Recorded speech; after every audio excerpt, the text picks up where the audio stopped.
You're listening to the Spirit Podcast. They're calling it 3I Atlas, a mysterious object inbound for November. Some say asteroid, some say mothership, some say the harbinger. Social media is flooded with theories. Alien rescue mission, biblical wormwood, the long-awaited Nibiru. You've got TikTok sky watchers pointing upward, YouTube prophets warning the faithful, and science outlets giving us the don't panic routine. But here's the thing. Every time we're told to look up, something slips past us down here. An atlas, it's not random, it's not new, and it's not what they want you to think. Which is why I'm glad I'm not flying solo tonight, because joining me, as always, is the woman who can scroll faster than the speed of light. She really can. Decode a meme before it loads, and somehow find the weirdest comment thread in the entire galaxy. My partner in cosmic crime, Rach. Hey, Rach. Hey. Rach, what's the digital street saying?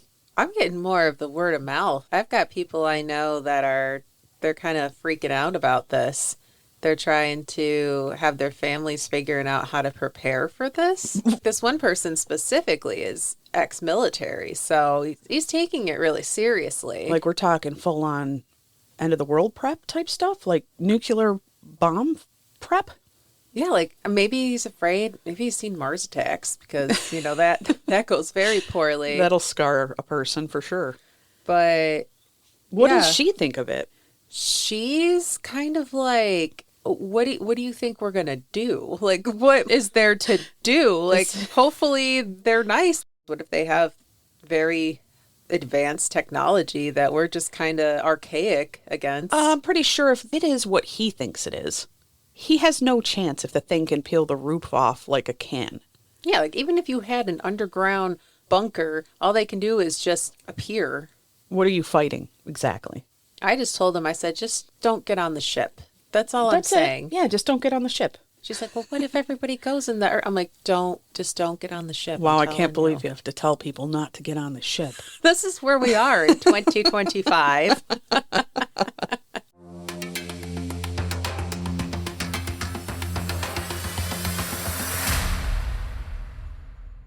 So here's the social media pulse. Atlas is definitely the Nibiru my uncle's been warning me about. Y'all worried about aliens. Wait till Atlas brings space spiders. Oh, no. Ooh, Lord. No. No. That's when I just give up and say, that's it, take me, or I take myself before that happens. It's just a comet. Chill. Unless it's not. Like, that's encouraging. November. Atlas. That's when they fake the alien invasion to cover the economic collapse. Watch. I've been hearing about that too. Uh-huh. Dear Atlas, if you're coming to wipe us out, please take me first. I'm tired. There it is. The fear. And a lot of us are just so tired, so we're like, whatever's going to happen. Like, we can't just stress like that. I don't know. It kind of makes me think of, remember those old tabloids? I don't even think they make them anymore. I just used to see every week it was, Jesus is coming. Oh, yeah. Jesus is coming. I'd be like, Mom, is Jesus coming? Well, it's still happening modern day with our TikToks and all that, so.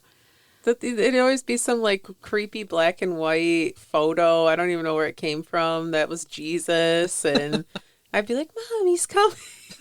And she'd be like, no, sweetie. No. No. Well, this is what it is. It's the memes, the conspiracy, and all of it is missing the deeper pattern. Let's start there. Every so often, humanity is given a cosmic focal point. Look, something's coming from space. And while our eyes are skyward, the ground shifts beneath our feet. I'm going to give you some examples. 2017, Oumuamua. Harvard's Avi Loeb calls it a possible alien probe. Weeks later, classified UAP briefings roll through Congress and vanish into silence. 1997, Hale-Bopp comet. Remember that? No, I don't know if you remember, but 97? Yeah. No, probably not. okay. Well, we were all watching a glowing rock. Meanwhile, massive military funding bills pass with barely a whisper in the press. Yeah, I was 11. I was just watching Nickelodeon. 1908, the Tunguska event. The skies explode over Siberia. Scientists say meteor. Months later, major powers quietly accelerate weapons research. Seeing a pattern here? Yeah. And here's where the plot thickens. Even going further back, 1957, Sputnik panic. While the world watched the first artificial satellite, intelligence agencies were embedding surveillance programs at home. In 1561, Nuremberg sky battle. Strange shapes fighting overhead. Days later, unexplained fires and political unrest sweep the region. Which of these would creep you out the most today if it happened? I think the glowing comet, that we get that all the time. So I would think that Tunguska Yeah. event. Yeah. Probing, I mean. Everybody likes a good probe, right? Yeah. Oh, yeah. We all like a good probe. Atlas isn't just a rock, it's a marker, a signal. And in certain circles, its name is a code. In myth, Atlas was punished for revealing the secrets of the heavens, condemned to hold up the sky in esoteric traditions. Atlas is the gatekeeper, the one who bears the weight of what separates our world from the next. Now here's where it gets interesting, because names, especially in these big public announcements, aren't random. When a name shows up in science, space missions, or military operations, it's often a kind of ritual signature. Think about it. Operation Perseus, mythological hero who beheaded Medusa, a slayer mission. Project Artemis, goddess of the hunt tied to the moon, space mission. Atlas, bearer of the heavens, punished truth teller, threshold guardian. They chose these names like talismans. It's not branding. It's a spellcraft with a press release. You know what that makes me think of? When we did our EVP session last week, and we kept getting Icarus, right? Yes, we did. And that's a mythological flying too close to the sun. sun. What if that is tying into stuff that maybe we're doing, like humans are doing? We're tapping into stuff when we're flying too close to the sun. Oh, we probably are, Rach. Yeah. You're onto something. And 3i Atlas? Well, let's break that down. The number 3, Trinity, completion, manifestation, but also in occult numerology, the threefold cord that binds. The letter I could be I, as in the all-seeing eye, or iteration, meaning a phase in an outgoing program. Atlas, the support, the pillar, the carrier of weight. To those who speak this symbolic language, 3i Atlas could translate loosely as the third phase of the opening, the eye at the pillar. Or, in more human terms, the third attempt to open a gateway. Yeah, because that's all we need. It's open more gateways. Right. Oh my God. We don't have enough working against us. Right. And that gateway symbolism is not just Greek myth. It's in Freemasonry. The pillars of Jachin and Boaz guarding the entrance to the temple.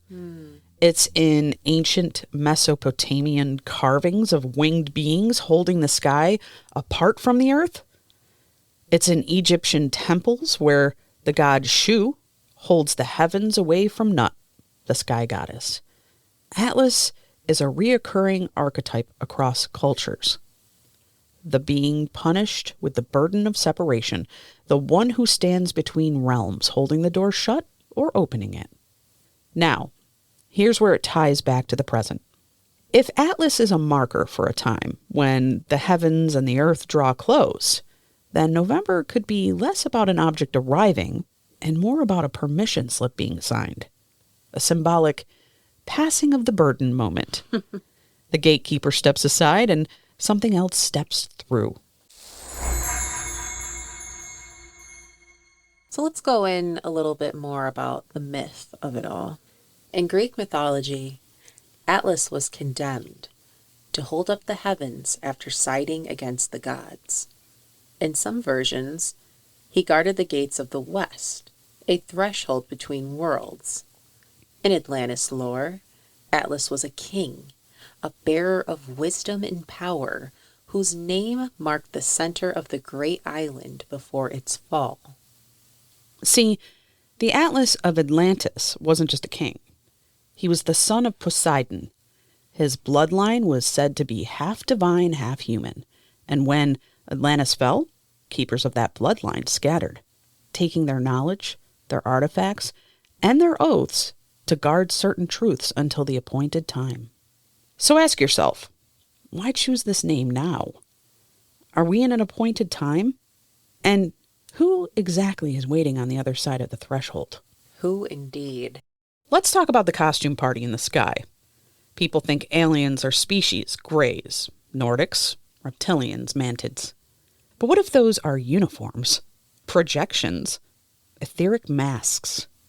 Whatever shape will get you to open the door. They'll appear in the form you're most likely to trust or fear. Known tactics? Sleep paralysis. Not just night terrors, but invasive entry points. Oh, fun. Screen memories. You remember an owl, a deer, a neighbor.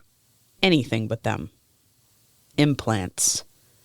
Tech or etheric, designed to track or influence. 2 chilling cases. 1994. Family in Zimbabwe sees a craft land and beings warn children about Earth's destruction. Same "we come to help" speech. But decades later, witnesses describe eerily cold emotional energy. An abductee in Arizona swears her visitors were Nordic until regressions revealed reptilian forms beneath. If something landed tomorrow and offered to save humanity, how many people would even ask questions? Maybe not many. People are like, please. We're in such a state right now where everything is just wrong. It's crazy. Yeah. Yeah. I mean, the only ones who's going to ask questions are the ones who are trying to keep control, I would suspect. I'd be asking questions. And if they did want to help humanity, I think authority would try to Shut it down. Yeah, or make us all be afraid and to try to block it out. See, that's the problem right there. It's human nature to want rescue, especially when the rescuer shows up looking shiny, advanced, and benevolent. But history, and I mean both the history they teach us and the parts they bury, shows that saviors rarely arrive without a contract. Every gift comes with a leash. Every miracle has fine print. And if the first question we ask isn't, "Who are you?" but "What can you do for us?" then we've already handed them the keys. That's true. Why November? Because November is a crossroads. And in the language of the old world, crossroads are where the deals get made and the doors get opened. First, Samhain's veil still lingers. In many traditions, the veil between the worlds doesn't just slam shut on October 31st. It thins in the days before and after. By early November, the air is still charged with that liminal energy, the perfect medium for messages and movements between realms. Another point, too, talking about crossroads. Even though we just had a day of Hecate, August 13th, she has an other day on November 16th. She gets a lot of days. She does. I don't know if I agree with that. Then we have the solar maximum, the peak of the sun's activity in its 11-year cycle. Solar storms, coronal mass ejections, the kind of radiation and electromagnetic surges that disrupt satellites and consciousness.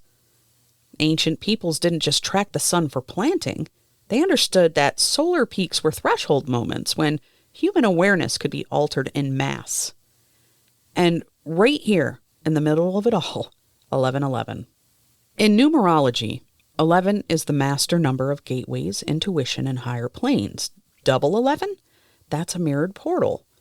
It's why so many spiritualists, occultists, and even corporate planners treat 1111 as a day for alignment rituals. And if you think that's just woo, remember that even world leaders and bankers quietly schedule decisions around specific dates and moon phases. A lot of events, sporting events, or things like that, they'll do it on those dates. Yeah. Yeah. Atlas showing up in this window isn't just convenient science, it's ritual precision.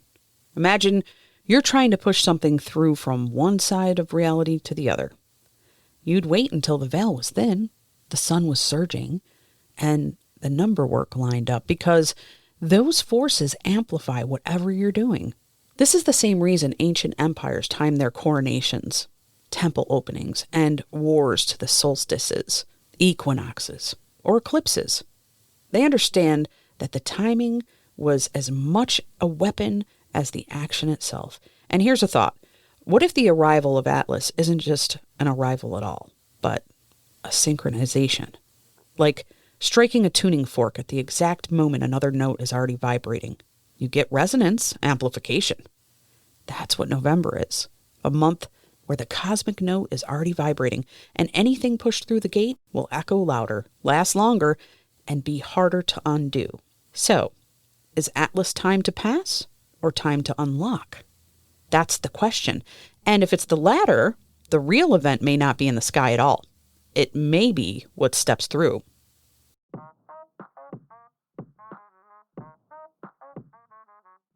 Hi, I'm Rachel. Still not possessed, despite what Beck says. If you're digging this episode, don't forget to like, subscribe, and leave us a review. It lets the algorithm know we're worth haunting. You can also support us on Ko-fi. It helps with editing costs, spirit snacks, and Beck's ever-expanding pile of haunted tech. And if you haven't checked it out yet, our Beyond Files on YouTube is full of strange videos we find and react to. Paranormal, conspiratorial, and delightfully unexplainable. Got your own strange tale? Send it to thespiritpod@gmail.com. And if it gives us chills, we might just share it.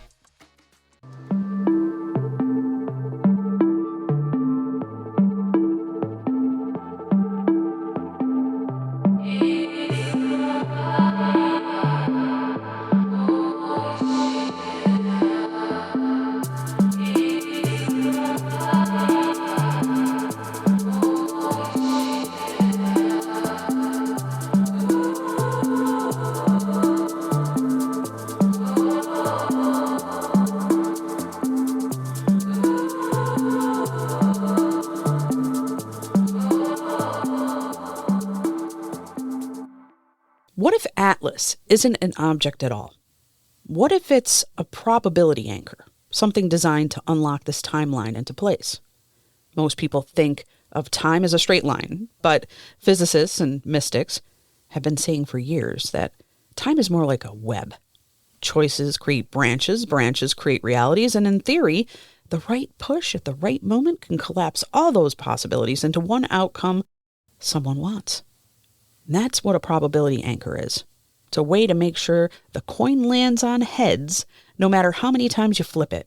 Now, this is where Atlas gets interesting. CERN. CERN. Oh, CERN, the particle accelerator in Switzerland. That has been spiking its activity in the past few months. And what does CERN do? It smashes particles together to recreate the conditions just after the Big Bang. In other words, it plays with the fabric of reality itself. At the same time, new satellites have been going up, quietly, without much press. And here's a strange little coincidence. There are multiple AI systems named Atlas, one designed for military simulations, one for predictive policing, and one for global supply chain control. So, is Atlas in the sky connected to Atlas on the ground? Are these systems talking to each other? Could they be part of the same operation? Rach, I pulled this list for you. Could you read these out loud for our listeners? Absolutely. Thank you.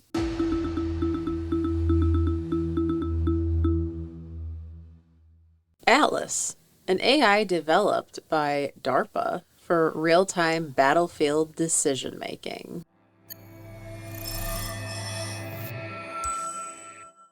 Atlas, the data system Google uses to map global movement patterns. Interesting.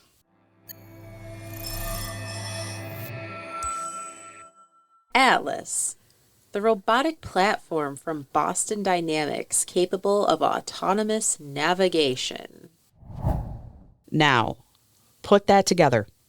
Military decision-making, tracking human movement, a robot that can act on it, and over all of it, a cosmic atlas overhead, timed perfectly with CERN activity. What if this isn't just a door but a key? And what if the lock it opens isn't in space, but in our collective reality? If you wanted to steer the entire planet onto one track, you wouldn't need an invasion. You just need to make sure every fork in the road collapsed into the direction that you choose. Eyes up, ground shifting. Oldest trick in the book. If you can get the masses to obsess over something in the sky, a comet, a mothership, a cosmic threat, you can quietly move the chess pieces on the ground. While we're debating alien intentions, governments can roll out digital IDs, reset currency systems, or slip in food control measures that would have sparked outrage if people were paying attention. But if we're busy counting the days until Atlas passes overhead, we're not counting the votes, watching the bills, or tracking the deals. This isn't paranoia, it's history. 1969, while the world celebrated the moon landing, U.S. intelligence was ramping up covert operations in Southeast Asia. Yeah, and if I remember correctly, you kind of argued that one with Judge Peter. Yeah, Judge Peter. I hope you're hearing that, Judge Peter. He said, why? Why would we why would we do that? This is why, Judge Peter. That's right. In 1997, Hale-Bopp mania. While the media ran comet updates, the largest NATO military expansions in decades happened with barely a whisper. In 2014, the mystery Russian space object dominated headlines. During the same month, major surveillance laws were renewed in multiple Western countries. And that's the point. They've learned how to run the perfect magic trick. Step 1. Give you something bright and otherworldly to focus on. Step 2, keep feeding you updates so you feel informed. Step 3, make the real move in the shadow of the spectacle. Rach, give us a few examples of how fast the cosmic headlines vanish. Sure thing, Beck.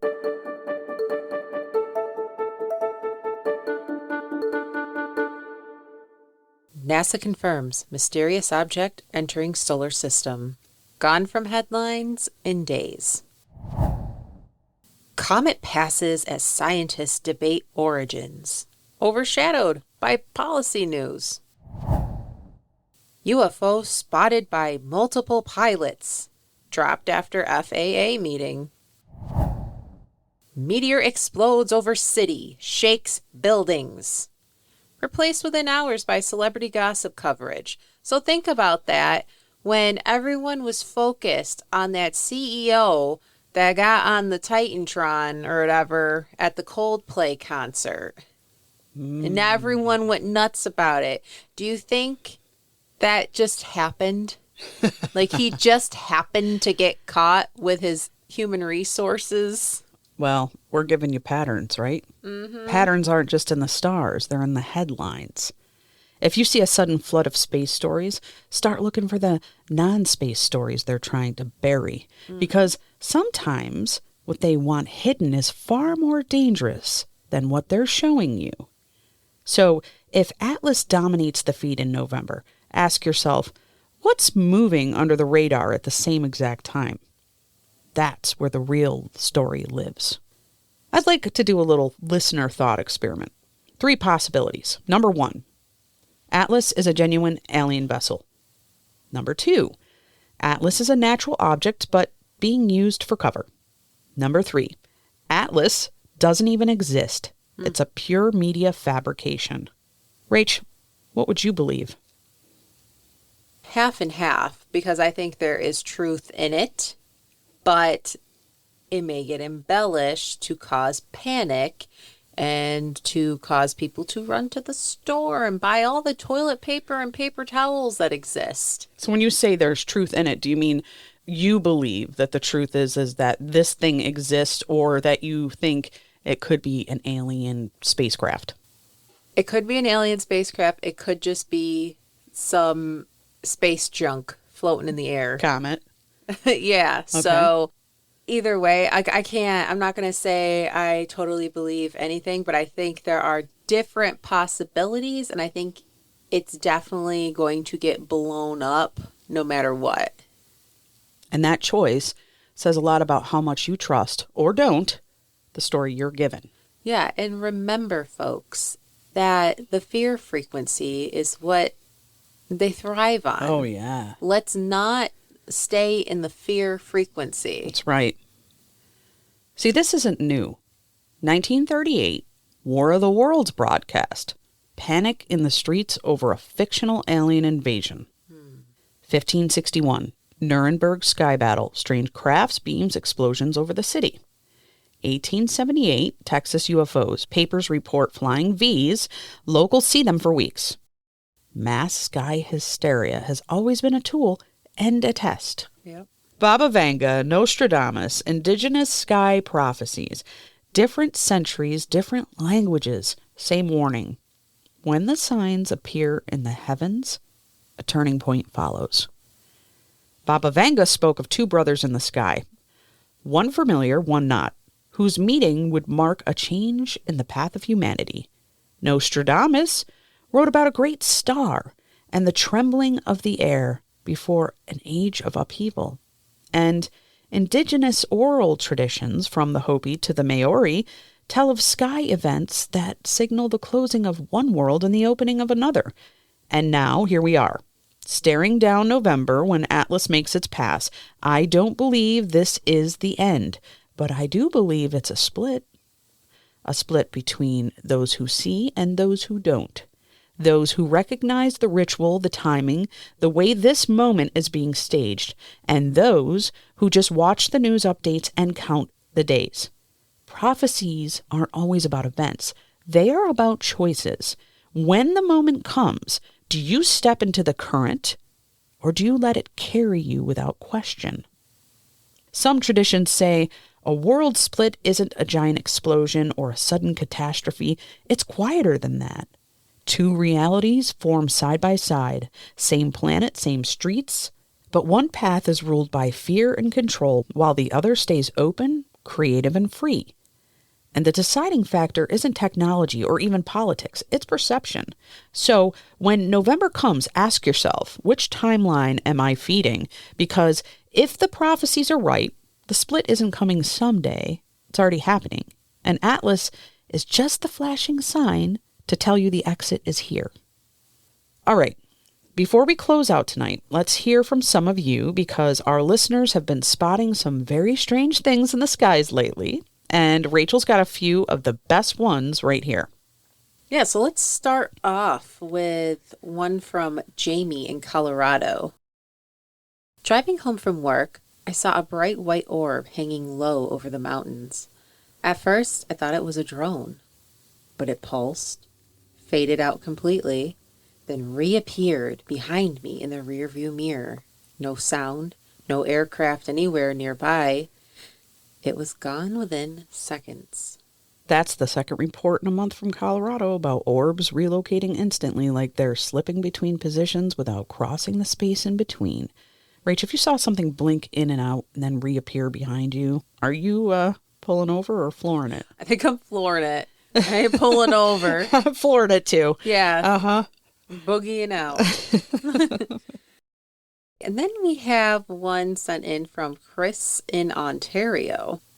I was letting the dog out around 11 p.m. when I saw a perfect triangle of lights glide over the house.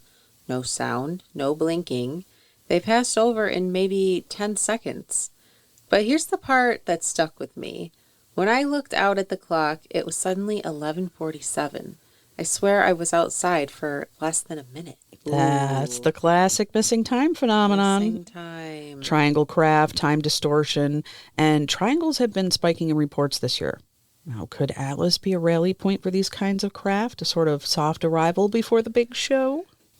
Last one's from Marina in Arizona. Hello, Marina in Arizona.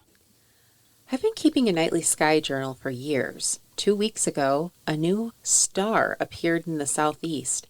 At first I thought it was Venus, but it's in the wrong position and it changes colors, white to green to red. in a slow cycle. The weird part, my camera won't capture it. It's just not there in the photos. Color shifting camera resistant objects are textbook veil phenomena. Yikes. Not necessarily solid in our reality, which is why the tech can't catch it. Here's my question to you, Rach. If Atlas isn't just one object, but a cluster of these anomalies, does that change how you see November? Well, still could be something artificially created. Okay. Like I'm like 50-50. Well, really. Maybe these sightings aren't random. Maybe they're just the breadcrumbs before the big show. Yeah. So here's your takeaway. Don't just watch the skies. Watch the timing. Watch the shadow moves. Atlas isn't here to bring something. It is here to reveal what's already standing behind you. And when November comes, remember, not every light in the sky is your friend. Amen, sister. To the spirit Podcast. supernatural science Aliens. I'm ghost. psychic mystic Spirits. divine source heaven. the dead. It's magic.